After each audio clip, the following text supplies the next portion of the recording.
Au soir du mercredi 3 décembre 2025 à Porto Novo, l'Académie de la réussite totale, un rendez-vous d'excellence, s'est déroulé sous la direction du coach Emmanuel Dedjinou, paysagiste. La formation continue, c'est la meilleure façon de se former. Le fait de venir ici tous les mercredis, c'est la meilleure façon d'opérer des changements en soi. Démarré par l'hymne national et le credo animé par les coachs Paul Dedjinou et Daniel Ronfozo, le mot de bienvenue qui a suivi a été prononcé par le coach Yaya Adjadi. Enfant du Bénin-de-Beau, I wish happy mes amis. I come myself to talk about them. Encore ce soir, nous sommes à une académie qui ne sera pas du tout comme ce que nous avons toujours l'habitude d'avoir, parce que nécessairement, vous aurez encore un gain appréciable de connaissances ce soir à travers les différents orateurs et à travers les thèmes bien nourris qui vous seront distillés. Par ce fait, je vous décrète une merveilleuse académie de réussite totale. La séance a été rythmée par 4 thématiques, dont la première a été décortiquée par le coach Louis Vaudounon et a abordé le thème de la richesse ici et maintenant. Quelles sont les différentes catégories de richesse qu'il y a?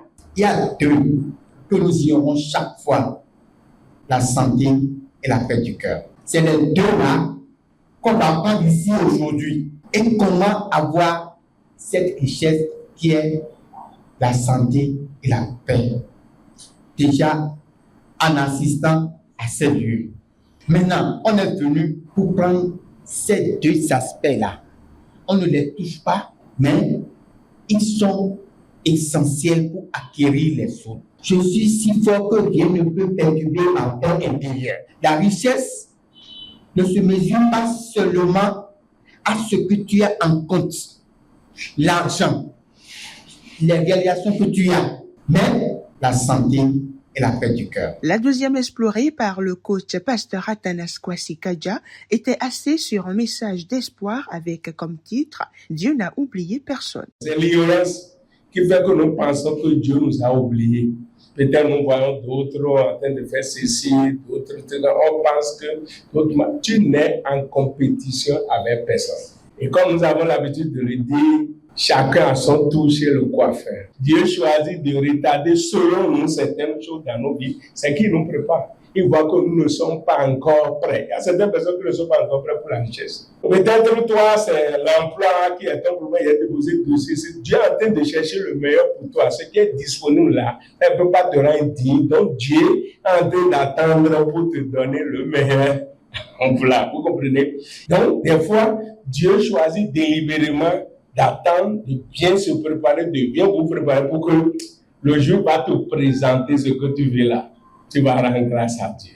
Donc, je vous exhorte ce soir, ne pensez pas que Dieu vous a oublié. Il est en train de se préparer pour vous donner le meilleur. Je vous remercie. Le coach Romansa Zaino, quant à elle, a mis en lumière l'importance de la communication parent-enfant. En tant que parents, nous avons souvent tendance à vouloir donner des conseils et solutions à nos enfants. Mais ce dont ils ont vraiment besoin, c'est notre écoute et compréhension.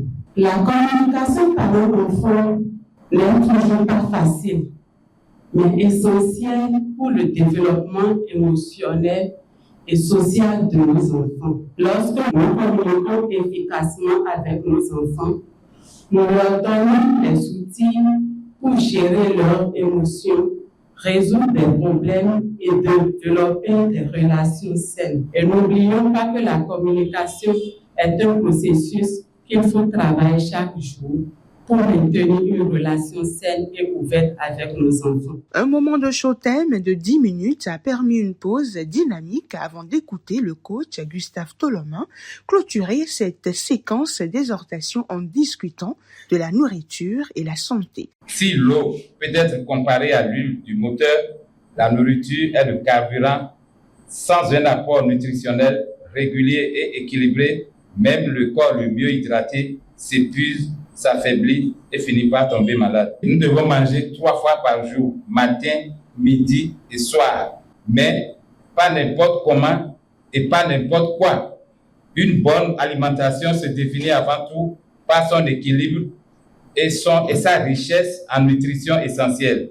Un repas équilibré intègre des légumes variés pour leur apport en fibres, des vitamines et des minéraux, des fruits frais pour revitaliser l'organisme et apporter des antioxydants. Donc, adopter ces principes alimentaires, c'est semer chaque jour les graines d'une santé solide.